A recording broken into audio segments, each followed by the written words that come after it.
In the top stories, Prime Minister says government may consider compensating reinstated registered nurses. APPG tours JNF Hospital, and St. Kitts Navy's Defence Force host drill competition. The details on these stories and more after the break. Switch to a Ready Cash loan today. Bring your loan to us and get 25% off your interest rate. Get flexible payment terms, fast approval, and hassle-free service, so you can do all the important things you need with ease. All you need is your ID, proof of address, payslip, job letter, and 2 references. Visit us in-store or apply online at www.shopcourts.com. Courts Ready Cash. We are ready when you are. Conditions apply.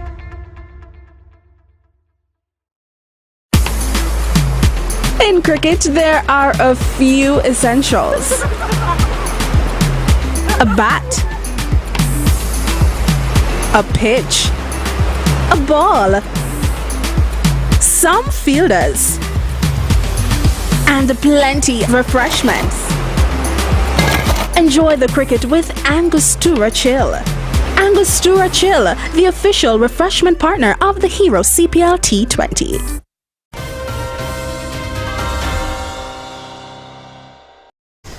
Hello and welcome to the ZIZ Channel 5 newscast. I'm Kyla Barrage. Following the recent appointment of nurse assistant to registered nurses, the government of St. Kitts and Nevis may consider some form of gratuity payment as a means of compensation for the delay of their appointments for almost a decade. That's according to Prime Minister Honorable Dr. Terence Drew during the round table on Thursday, August 31st, a monthly conversation with the media personnel. 2 days before the round table, a ceremony was held at the Joseph and Franz General Hospital conference room to appoint local nurses who were trained in Cuba in 2013. According to Prime Minister Drew, Cuban-born nurses who are now working in the Federation were hired immediately as registered nurses because of their Cuban medical training, but local nurses who received the same training were not hired. This is why this is such an egregious act. And I hear thinking about it, I think the government should consider giving them some sort of compensation. The government is not obligated to, but I think something should be considered. He said the nurses have lost out on more than $100,000 in income due to not being elevated to the appropriate position.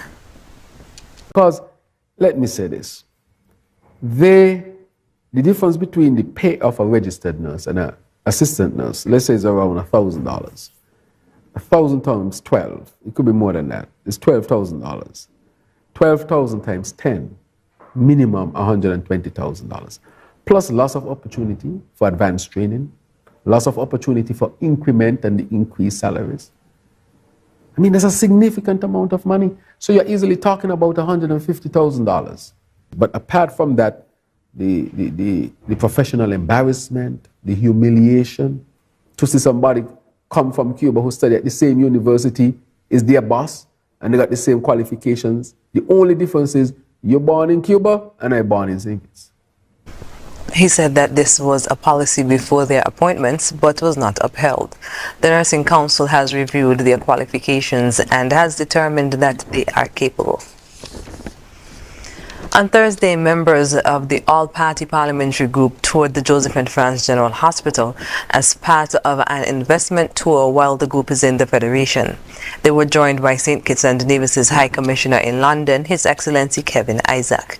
The APPG has been meeting with various local officials with the goal of reinforcing ties and exploring avenues for enhanced collaboration.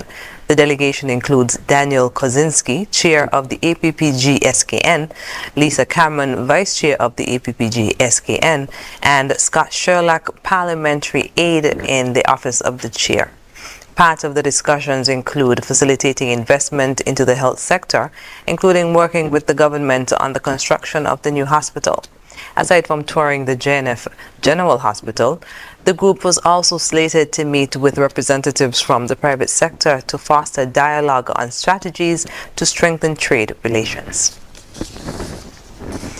The St. Kitts Nevis Defense Force hosted the first annual drill competition at Camp Springfield on Friday. Following the completion of several drills, the Coast Guard unit was adjudged drill champion, amassing a total of 1,416 points. Taking second place is the St. Kitts Nevis Cadet Corps with a score of 1,413 points. In third place with a total of 1,406 points is Alpha Company. Individual awards were also presented to some of the participants. The Drill Master's Choice was presented to Private Terrain Woods of the Coast Guard. Private Woods also received the Best Male Award, while the Best Female went to Lance Corporal Alani Carty of the Cadet Corps. The judges for the competition were retired Regimental Sergeant Major Derek Fifield, former Commissioner of Corrections Terrence James, and former Senior Officer of the Fire and Rescue Services Clarence Hendrickson. Lieutenant Zenra Ferdinand told ZIZ News that the drill competition was hosted in efforts to build morale and promote teamwork within the units while preparing for the upcoming Independence Day parade. 63 students were awarded scholarships at Prime Minister and Parliamentary Representative for Constituency Number 8, Honorable Dr. Terence Drew's Caring Hands Supporting Our Children Scholarship Ceremony at the National Heroes Park on Wednesday. The recipients were students who attend primary and secondary educational institutions from communities within Constituency Number 8. During his remarks, Prime Minister Drew explained his rationale for increasing the number of scholarships issued this year. So I'm accustomed to give maybe around 12 scholarships per year. But this year, as I've always promised, that if the people want to give me the opportunity to be where I am, I will certainly invest heavily in the education of our people, and especially our young people. And so instead of giving 12 scholarships, we have decided to take it up to 60 plus scholarships for our young people in the largest constituency in St. Kitts and Nevis. He also emphasized the far-reaching effects of having an education. Education is not just about getting a wealth of knowledge which would enable you to get a particular type of job and a particular lifestyle, but it goes beyond that. And education helps to form who one becomes, who you will become. It can shape you into the ideal human being, the type of human being who would aspire to be one to contribute to nation building, contribute to a better society, better communities, and a better world. Education can achieve all of this. The Prime Minister also encouraged the students not to get involved in a life of crime, but rather work on how they can better themselves. I want to encourage you, therefore, to not get involved with a life of crime and violence. Crime and violence, they lead to destruction. Get involved with how you can improve yourselves and better yourselves. Following his speech, the Prime Minister then presented the scholarship to each student. The ceremony was attended by students, parents, educators, community leaders, and senior government officials. After the break, rifle scope recovered during police search, and police say Operation Reassurance is producing results. Stay with us. Here are your Horseman's Value Mart IGA specials. Running August 24 to September 6. And during the month of September, the more you shop, the more you save. You get double points on all meat and non-grocery items to shop today. Now, our Value Club Blue Tax specials. Bush's baked beans, $7.99. IGA and Essential Everyday Canned Fruits, $8.99. Fiora Bath Tissue, $20.99. Pepperidge Farm Layer Cakes, $19.99. Hot Pockets, $14.99. Quaker Captain Crunch cereals, $13.79. And now our very low weekly Value deals. Hunt's ketchup, $4.99. Old Orchard apple juice, $9.99. IG and Essential Everyday Salad Dressing, $10.99. Ama toothpaste, $14.99. Essential Everyday Canned Dog Food, $8.99. Dial soap bars, $11.99. Shop Smart, shop Value Mart, and get double points rewards today. Value Mart! 50,000? $50,000?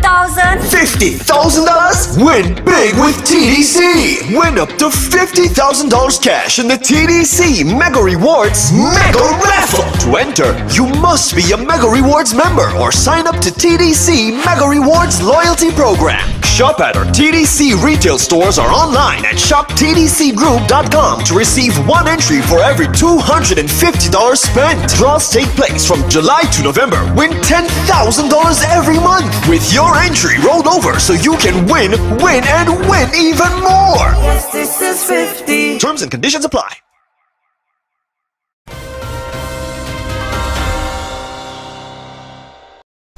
Welcome back.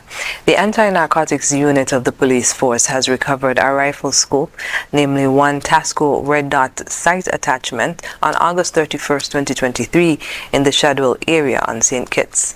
The contraband was found during the search of an empty lot. The scene was processed by the crime scene unit and the item was taken into police custody. No one has been held accountable for the find. The police continue to encourage citizens and residents who may have information about criminal activity to call the nearest police station or the Crime Stoppers hotline at 707. Deputy Commissioner of Police Cromwell Henry says the ongoing Operation Reassurance by the police force has been producing results. In an exclusive interview with ZIZ News, Deputy Commissioner Henry said the operation has been tackling the recent upsurge in gang violence from 3 angles. He said first, they have been speaking with gang members to find a solution to the violence between them. Engage the gang. Call them into meeting, resolve, find out what are the issues, because we recognize it was opposing sides fighting each other.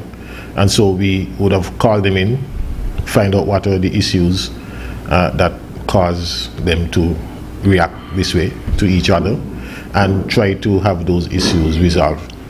We have succeeded, or we are succeeding in that regard, and we continue to follow that path. He said where that fails, they take to hard policing. The hard policing entails having a strong police presence, a heavy police presence, target those persons who we have information on, who are involved in this type of activity, execute warrants, stop and search, the type of work that police do in situations like these. Deputy Commissioner Henry said the third aspect focuses on increasing police presence in the communities. Just the mere presence of the police in the community is a reassuring factor. We recognize that persons feel safer if they see a police in their neighborhood as opposed to seeing the gangs in their neighborhood. So we try to have police presence either on foot or mobile. And so we try to engage. We also engage the persons in these communities. We do not just walk through or drive through. We engage the persons in the community. We hear their concerns, hear their complaints, try to address them or address them where we can. And we have had that feedback that persons feel a greater sense of security. He said as a result of these 3 initiatives for the first half of this year, they have seen a decrease of 7% in major crimes compared to the same period last year, with the exception of homicides. He said Operation Reassurance will continue as they do everything in their power to maintain the safety and security of the Federation. A senior official of the Pan American Health Organization says public education is key to the way forward in addressing mental illness and its impact on society. PAHO's country program specialist to St. Kitts and Nevis, Anik Wilson, was at the time speaking with ZIZ News following a 2-day national consultation on mental health. She said public education is one of the key first steps toward changing attitudes toward mental health. One area that we would have to pay special attention to is health promotion, because if we educate the public, then the response would be different. And we have to understand that education alone won't do it. Persons would have to have behavioral change and feel different about the entire situation. Ms. Wilson said the ultimate goal is to have new laws put in place which specifically guide how mental illness and its impact on the nation is addressed. She said now that the consultation is over, PAHO and the World Health Organization have committed to provide technical cooperation and support to see the work is completed. We have planned meetings that are going to be done virtually once the document, the first draft, is available. And every 2 weeks we're going to meet online virtually with the group that we have in St. Kitts, as well as our consultant who would be working along with a team overseas and myself to go through and make changes as persons may see fit. She said her hope is that by the end of the year we would have a document that will take us to new legislation in 2024. Minister of Sport Honorable Samuel Duggins says he is focused on furthering the development of cricket within the Federation. Speaking after the recently concluded Caribbean Premier League CPL games at the Warner Park Cricket Stadium in St. Kitts, Minister Duggins spoke about his vision for cricket within the Federation during his appearance on the radio and television In Focus on Wednesday. What we're doing with the sport of cricket, of course, it starts with making sure that we have adequate venues, because without the proper facilities, we believe that our people are limited. But beyond that, we are going into the schools, because we recognize for us to get what we need out of this society in terms of cricket's development, we have to go right down to the core and the young people.